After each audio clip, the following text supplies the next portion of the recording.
একটু বললেন হাদি হত্যার বিচারটা যেন হয়। এলাকায় বলেছিলাম যে আমরা ন্যায়ের পক্ষে কথা বলবো, ইনসাফের পক্ষে কথা বলবো। তখন অনেকে হাত ধরে বলেছিল, হানজালা ভাই জাতীয় সংসদে যখন যাবেন একটু বললেন হাদি হত্যার বিচারটা যেন হয়। জি 2 মিনিট বাড়ানো হলো, আরো বলেন। আজকে যে সন্তানটা ন্যায়ের পক্ষে কথা বলেছিল, ইনসাফের আওয়াজ দিয়েছিল, আমাদের মতোই যুবক মাননীয় স্পিকার, তিনি এই যে স্বপ্ন বলেছিল এক সুন্দর বাংলাদেশ করবার, রাস্তার ভিতরে সেই স্বপ্ন থামিয়ে দেওয়া হয়েছে।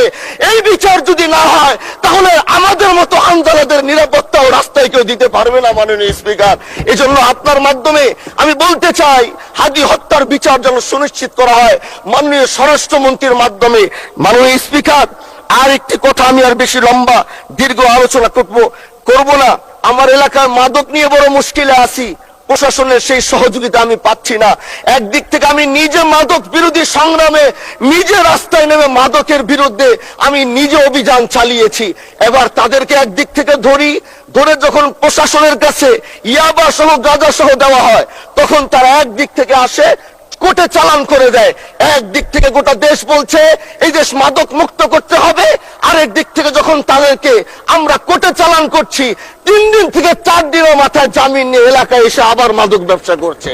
এজন্য মাননীয় আইনমন্ত্রীকে বলবো, আপনি এই ইয়াবা গাঁজা যেই বড় বড় নেশাগুলো আমাদের দেশে বেশি সচরাচর চলছে,